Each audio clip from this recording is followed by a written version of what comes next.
Boa tarde. É com muito prazer, né, que eu estou aqui hoje no Telesaúde para poder falar para vocês a importância da atualização na legislação de doação e transplante de órgãos.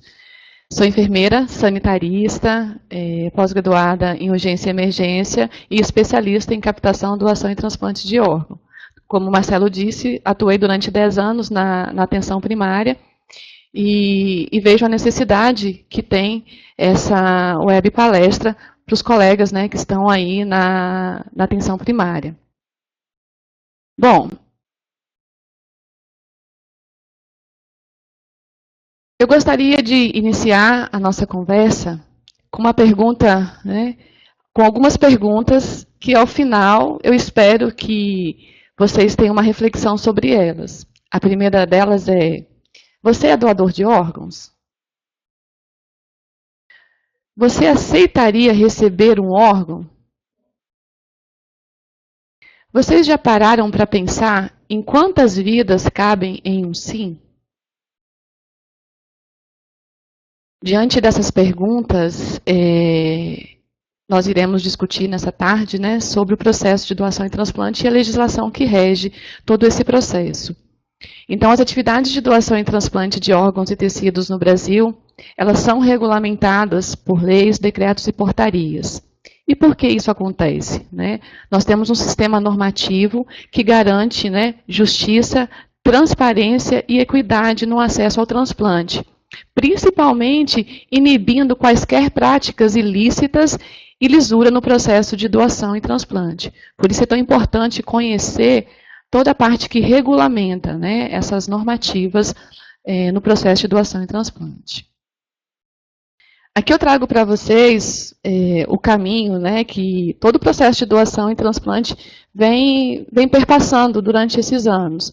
Nós tivemos aí em 1965 a 1987 a primeira fase, né, das doações e do transplante, e em 1997 nós temos um marco muito significativo, que é a lei, né, que rege todo o processo de doação e transplante.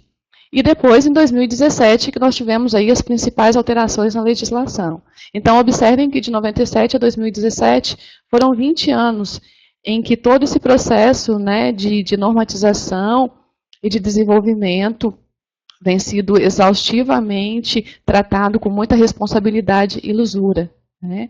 E 27 de setembro é o Dia Nacional da Doação de Órgãos e Tecidos. É o dia que as centrais estaduais de transplante e o Ministério da Saúde dedica para agradecer às famílias doadoras que, no momento de dor, né, disseram sim para a doação. Aqui eu trago para vocês o organograma, né, da política de transplante, né? Nós temos aí como nosso órgão principal o Ministério da Saúde, o Departamento de Ação Estratégica e de Tecnologia, a Coordenação Geral do Sistema Nacional de Transplante, a nível federal aqui, né? A nível, temos a Central Nacional de Transplantes, a nível estadual, né, ligado à Secretaria Estadual de Saúde, nós temos a Central Estadual de Transplantes, que tem, né, sobre a sua responsabilidade os laboratórios de imunogenética, os hospitais e equipes de transplantes, os bancos de tecidos, as clínicas de hemodiálise e aqui, como ator principal de todo esse processo, as comissões intra-hospitalares de doação de órgãos e tecidos para transplantes, que são comissões que estão dentro dos hospitais e que são responsáveis em acompanhar o protocolo de morte cefálica e realizar as entrevistas para doação. O Sistema Nacional de Transplante é um dos maiores programas públicos, né, de transplantes de órgãos e tecidos do mundo. Ele tem como diretrizes aí a gratuidade da doação, a beneficência em relação aos receptores e a não maleficência em relação aos doadores vivos. Então, cabe ao Sistema Nacional de Transplante garantir, através dessas normativas, né, todas as diretrizes para que a doação e o transplante aconteça sem nenhuma perda, nem para o doador e nem para os receptores. O Brasil, gente, ele é referência mundial na área de transplante. Atualmente, cerca de 96% dos procedimentos de todo o país são financiados pelo Sistema Único de Saúde. E quando a gente trata de números absolutos, o Brasil é o segundo maior transplantador do mundo, ficando aí atrás dos Estados Unidos.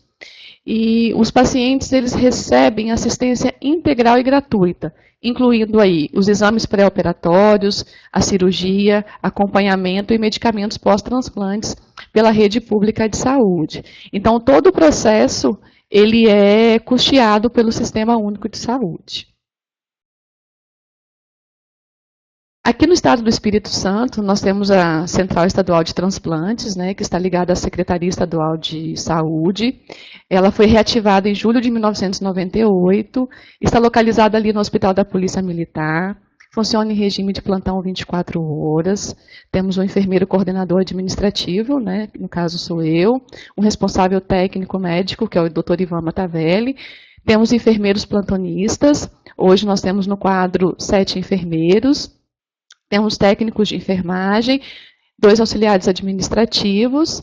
Então, é uma organização aí para fazer com que todo o processo aconteça de forma rápida, ética e legal. Somos responsáveis em organizar, coordenar e regular as atividades de doação e transplante aqui no estado do Espírito Santo, com alocação, logística, distribuição de órgãos e tecidos.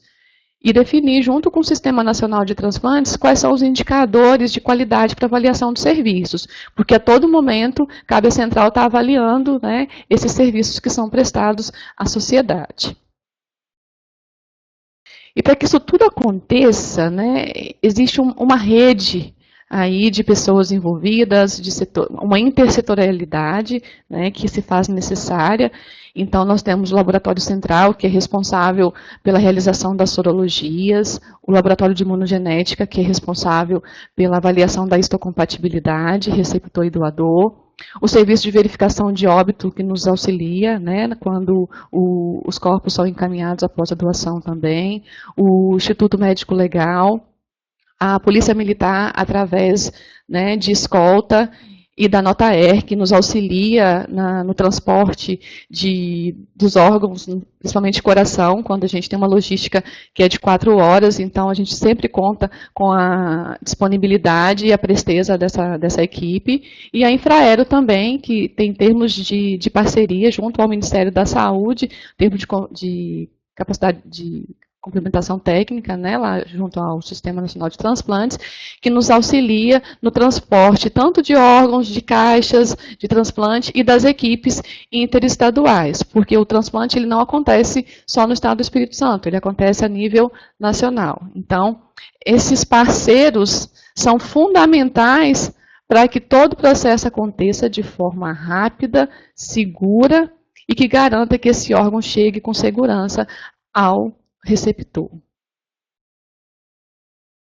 Então, aqui eu trouxe para vocês, né, parece um slide um pouquinho mais cheio, né, mas é toda a política nacional de transplante aqui. Quais são as normativas que regulam todo esse processo, que vai desde a criação das centrais de transplante, a criação do SNT, critérios de doação, critérios para poder entrar na fila, como é que esse centro de transplante pode atuar e até a chegada, né, desse órgão ao nosso receptor.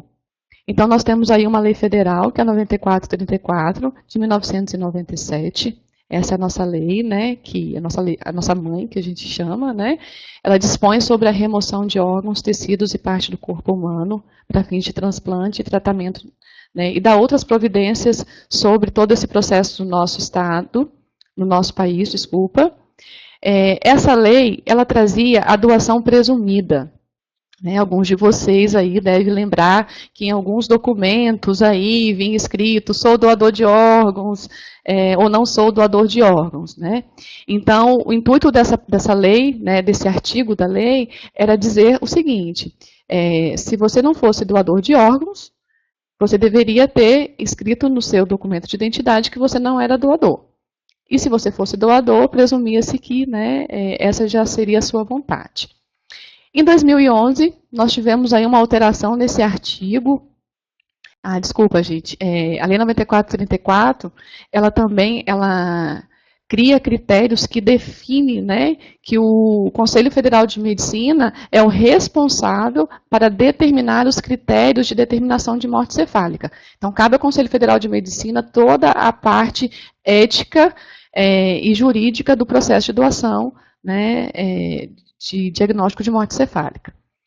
A Lei 10.211, em 2001, ela extingue aí, né, a doação presumida e a doação passa a ser consentida. A partir desse momento, né, a família passa a ser a principal responsável pela autorização da doação dos órgãos do seu parente, né. Em 2005, diante, né, de toda essa organização que já estava acontecendo no nosso país, houve a necessidade de criarmos comissões intra-hospitalares de doação de órgãos e tecidos, né, nos hospitais, para que os profissionais que trabalhassem nessa comissão auxiliassem através de educação continuada, através do contato com a Central Estadual de Transplantes, todo o processo que envolvia desde a notificação da morte cefálica até a doação dos órgãos pelos familiares. Nesse primeiro momento, o foco foi nos hospitais com mais de 80 leitos, e que depois a gente vai ver que isso caiu um pouco por terra, né? Em 2009, nós tivemos a portaria 2.600, veio aí trazendo toda a parte, né, de legislação, de criação do SNT, das normativas do Sistema Nacional de Transplante, financiamento, credenciamento. A portaria 2.600, ela traz todos os critérios, né, por órgão, né, por módulo aí que a gente chama, tanto para receptor quanto para doador, e todas as obrigatoriedades que esses atores devem ter dentro do sistema. O Estado do Espírito Santo, ele inovou em 2006, quando ele criou uma portaria estadual, onde a notificação de óbito ela é obrigatória em todos os estabelecimentos públicos, né, e privados, sistema de verificação de óbito e DML do nosso Estado. Então, esses estabelecimentos, eles devem notificar imediatamente ao Banco de Olhos e à Central Estadual de Transplantes o óbito na sua instituição. Com essa medida, né, temos aí a chance de zerar as filas de córnea, né, por coração parado aí. Então, essa foi uma medida em 2006 que vem ainda sendo utilizada, né, pelos nossos governantes ainda, uma normativa ainda. E aqui eu trago a grande alteração que nós tivemos em 2017, que foi o grande marco, né? Então, nós tivemos aí, no mês de setembro, no mês de outubro e no mês de dezembro, 3 alterações muito significativas na nossa lei, né? Nós tivemos a consolidação das normas do sistema e dos subsistemas únicos de saúde. Então, eles entenderam que deveriam colocar todas as leis, né, dentro de uma portaria, né, que é a portaria de consolidação, e o transplante ficou no anexo 1, né, dessa consolidação. Tivemos aí a publicação do decreto 91/75, que revogou o 2268, que prevaleceu durante 20 anos, e uma das principais conquistas que esse decreto trouxe, né, para esse grande momento foi a obrigatoriedade dos hospitais na notificação da morte cefálica para as centrais estaduais de transplantes. Foram definidos novos critérios aí junto do Conselho Federal de Medicina para o diagnóstico de morte cefálica, a obrigatoriedade do neurologista no processo, né, de confirmação foi extinguida, e outras diretrizes vieram aí para poder nos auxiliar e melhorar, né, com tecnologias, todo o processo de doação e transplante no país. E o Conselho Federal de Medicina, em dezembro, ele publica a nova resolução, né, que revoga a resolução 1480 de 97. Então, observa que foram 20 anos e que nós ainda estamos nos adequando a essas alterações que nós tivemos na legislação. Mas todas essas alterações, elas vieram para poder garantir, mais uma vez, né, as boas práticas do processo de doação e do processo de transplante.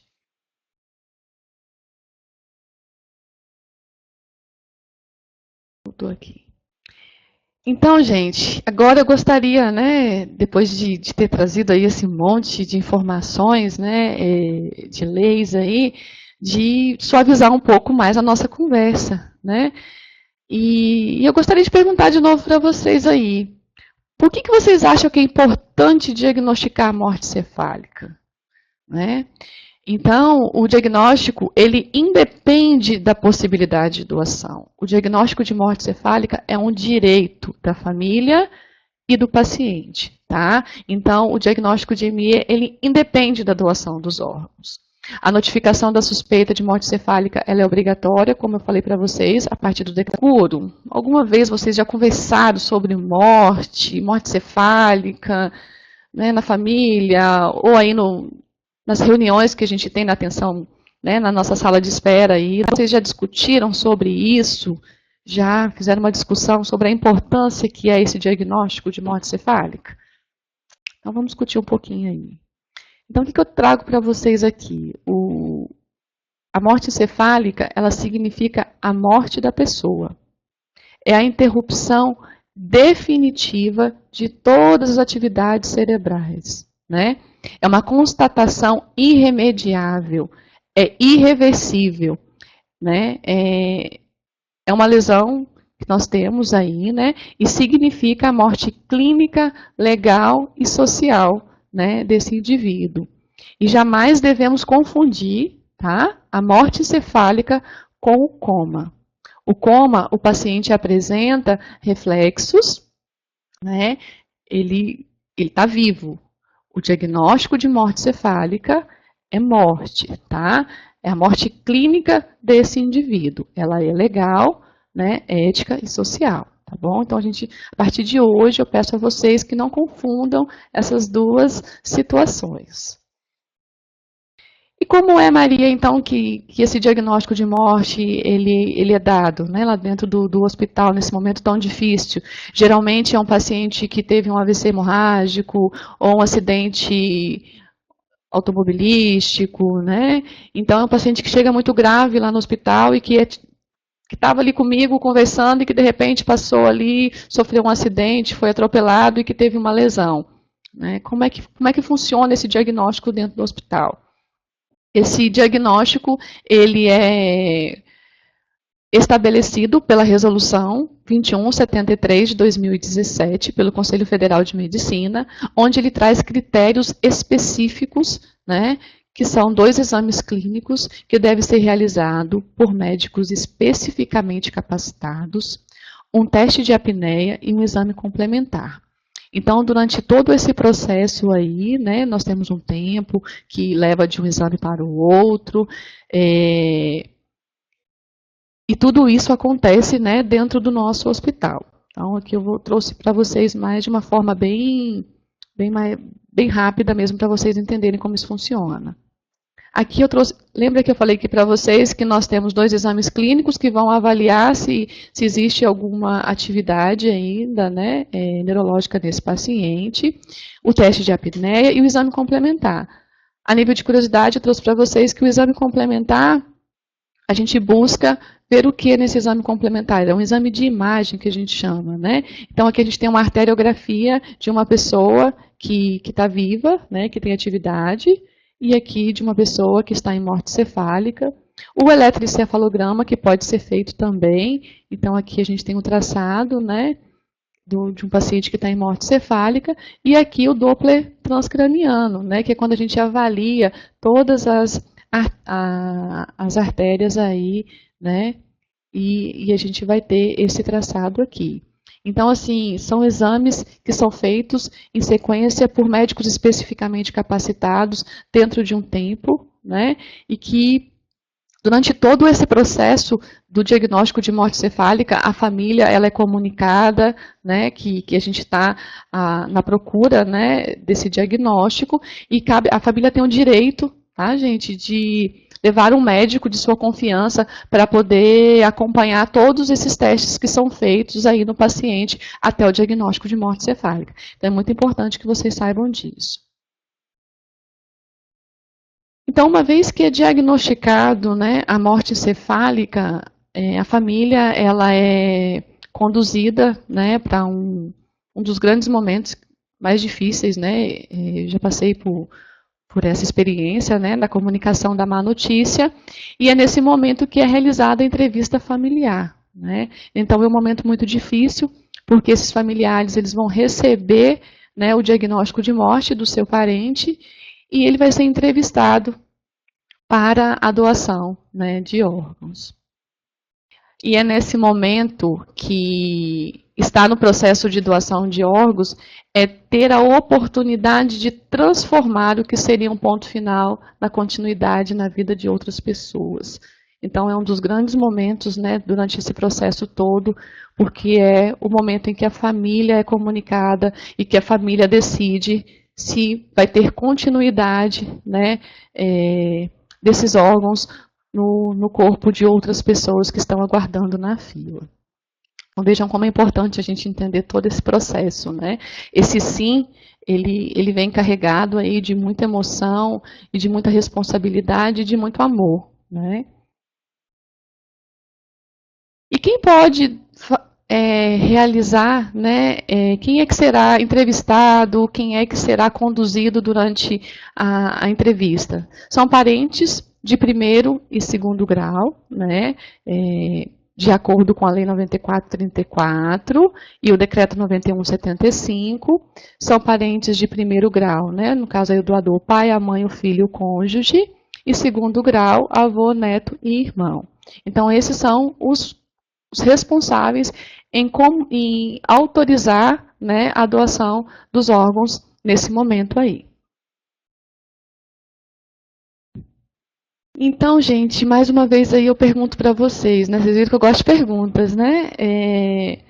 Doação de órgãos, né? O que é isso, né? Se a gente não parou para pensar nisso até agora, o que é a doação de órgãos? Ela é um ato nobre que pode salvar vidas. Muitas vidas são salvas por esse gesto de amor, né? Hoje pode acontecer com um desconhecido, mas amanhã pode ser com algum amigo, parente próximo, ou até mesmo com você, né? As estatísticas mostram que é mais fácil estarmos na fila esperando por um órgão do que termos a possibilidade de doar um órgão. Então, é uma ação, né, é uma atitude que requer aí um altruísmo, né, e que quando vocês tiverem, se essa possibilidade chegar até vocês, que vocês possam analisá-la, né, da importância que tem esse sim na vida de várias pessoas. Tá? Então, doar órgãos é doar vida. E quais são os tipos de doadores que nós temos aí, né, hoje? Nós temos o doador vivo. Esse doador vivo ele pode ser relacionado ou não relacionado. No caso de relacionado, são os nossos parentes, né, até terceiro grau. E o não relacionado é quando a gente tem uma compatibilidade aí com uma outra pessoa, né? E o doador falecido. O doador falecido, ele pode doar nos casos de morte encefálica e no caso de coração parado. E quais são os órgãos aí que a gente pode doar intervivos, né? Parte do pulmão, parte do fígado, um dos rins e também medula óssea. Então, isso daí a gente ainda pode fazer a doação intervivos. E órgãos falecidos, nós temos aí grande maioria, né? Nós temos os pulmões, fígado, rins, pele, osso, intestino, tendões, córneas, pâncreas, coração, válvulas cardíacas, ou seja, né, a grande maioria dos nossos órgãos podem ser doados aí no momento que a gente tem um diagnóstico de morte cefálica. E adiante disso, né, quando a gente tem a doação, a gente vai ter o transplante, né? Quando esse diagnóstico é dado, né, para esses pacientes que estão lá na hemodiálise, pacientes que estão com algum tipo de insuficiência cardíaca, com determinadas insuficiências cardíacas, pacientes que estão passando aí tiveram um diagnóstico de hepatite fulminante, por exemplo. Então, a única alternativa terapêutica, né, que esses pacientes têm é a doação de órgãos, né? É o transplante de um órgão. Então, é muito importante a gente pensar nesse momento aí, né? Que o transplante ele representa uma alternativa terapêutica eficaz e, em muitas situações, é a única opção para pacientes com doenças onde há um dano irreversível de algum órgão ou tecido. Ele não tem mais outra chance a não ser o transplante. Todas as outras alternativas terapêuticas já se esgotaram. E como é que isso acontece? Né? O transplante é um procedimento cirúrgico que consiste na reposição de um órgão, né, de uma pessoa doente, que é o receptor, que a gente chama, por outro órgão ou tecido normal de um doador vivo ou morto. Né? Então, esses órgãos vão ser trocados aí. Né? E eu trouxe aqui, né, nós da saúde coletiva, a gente gosta de história, né? E o primeiro transplante que nós tivemos no Brasil foi um transplante cardíaco, que foi feito lá pelo Dr. Euclides em 1968. Foi quando iniciou, né, aí, esses procedimentos aqui no Brasil. Foi o pioneiro. A gente observa aí que, na ocasião, esse paciente que recebeu o coração, né, ele ficou 28 dias vivo, né, mas hoje a gente observa que com o avanço da tecnologia, das práticas cirúrgicas e com o uso dos imunossupressores, da qualidade de vida que esses pacientes têm depois do transplante, hoje a gente tem um período maior aí, né? Tem pacientes que vivem 10 anos, 20 anos, né, com esses órgãos aí doados. E aí vocês devem estar se perguntando assim, Maria, e quem é que pode receber esses órgãos e tecidos doados aí? Né? Qualquer um? Ó, eu preciso de um coração, vou ligar lá na central de transplante, estou precisando de um coração, estou precisando de um fígado, estou precisando de uma córnea. Para que você concorra, né, ao transplante, os pacientes eles devem estar cadastrados na lista única, né, do cadastro técnico único, por uma equipe de transplante, tá bom?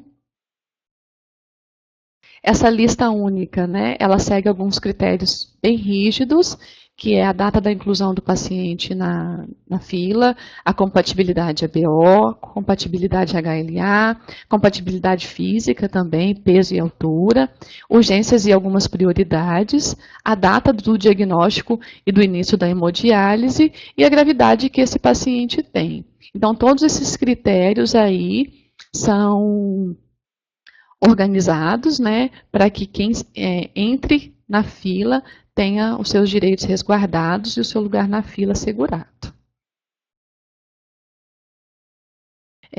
Esse daqui então, todo esse processo, né, de cadastro, de distribuição, né, e de vigilância desses receptores e doadores é feito pelo Sistema Nacional de Transplante, através, né, de um sistema que é esse daqui, que eu trouxe a carinha deles para vocês, onde aqui, né, nós temos login e senha, temos fórum de transplantes que vocês podem entrar, e aqui a gente tem o prontuário do paciente. Então, todos os receptores recebem um númerozinho chamado RGCT, né, quando ele vai na consulta lá no centro de transplante, que ele é cadastrado aqui nesse sistema, e ele entra aqui no prontuário do paciente para ele poder ver em que lugar da fila que ele está, quais são as condições, né, que ele tem naquele momento diante do sistema. Tá? Então, como vocês puderam ver, né, todo esse processo de doação e transplante, ele é extremamente complexo, né, ele vai desde a identificação desse potencial doador, lá no pronto-socorro, lá na UTI, perpassa pela avaliação da equipe, pelo diagnóstico da morte encefálica. A partir do momento que a gente tem o diagnóstico, esse doador, né, a gente vai avaliar se ele tem viabilidade para doação, uma vez que os critérios são seguidos, né, que ele tem condições clínicas de doação. Nós temos a manutenção desses órgãos aí, né, e o consentimento da família, os aspectos logísticos, a distribuição, o transplante e o acompanhamento desses resultados aí. Aqui eu trouxe para vocês, porque muitas das vezes as pessoas falam assim, e quanto tempo, né, depois que a família autoriza, quanto tempo a gente tem aí entre o processo de captação e de transplante, né? Então, quando a gente tem a doação de coração entre a cirurgia de captação do doador até o receptor, nós temos aí uma logística de 4 horas. Por isso é tão importante o apoio, né, de helicópteros, batedores da Polícia Militar, de termos aí os nossos veículos com sirenes, porque a gente, né, tem que transportar esse órgão bem rapidamente, né? Temos aí, no caso do pulmão, 6 horas, rim 48 horas, fígado 12 horas e pâncreas também 12 horas. Então, a partir do momento que esses órgãos são captados, esse é o período que nós temos para poder realizar o transplante no doador. Aqui eu trouxe para vocês, né, que muita gente fala assim, qual é a idade que a gente pode doar? Com o avanço, né, da qualidade de vida e o aumento da expectativa de vida, a portaria de consolidação, ela traz alguns critérios, né, quanto ao receptor, quanto ao doador, desculpa.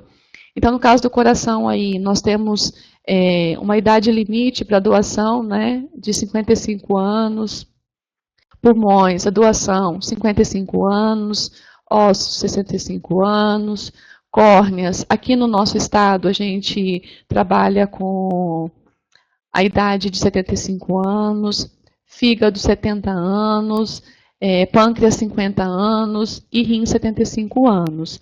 Então, observem que, né, são idades aí que podem, né, ajudar várias pessoas que estão esperando aí na fila à espera de um órgão, né? Então, assim, todos podemos contribuir de alguma forma. E aí, assim, um dos grandes desafios que eu tenho observado na coordenação da central né, é aumentar a doação, né? A gente observa que hoje a gente tem aí uma negativa familiar aqui no estado por volta de 45%, né, de recusa familiar, reduzir o tempo de espera na fila e aumentar o número de transplantes. Quando eu falo aqui reduzir o tempo de espera na fila, os dados demonstram hoje que, a nível nacional, aguardam por um órgão hoje 25.340 pessoas estão aguardando por um órgão.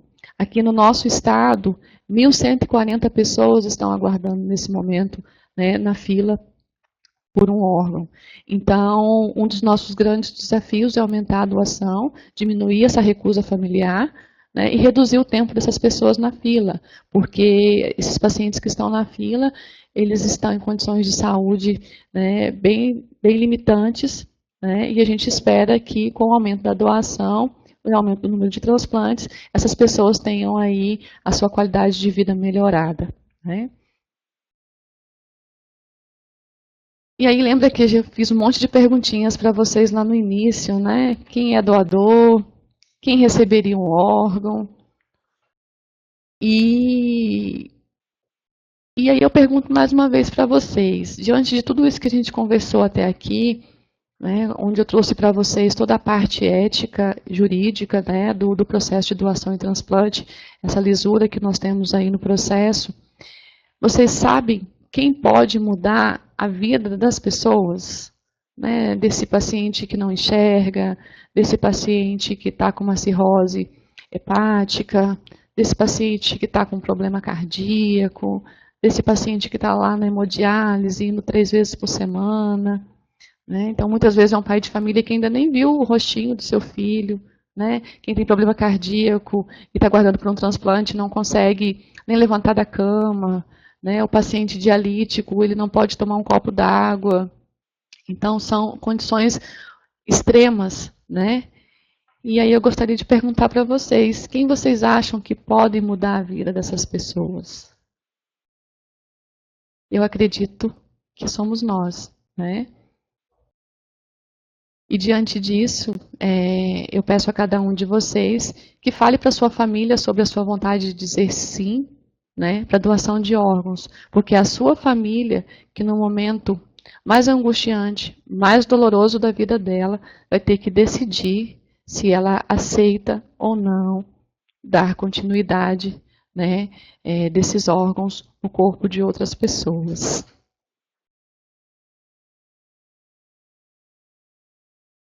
Então, eu venho mais uma vez agradecer ao professor Marcelo pela oportunidade.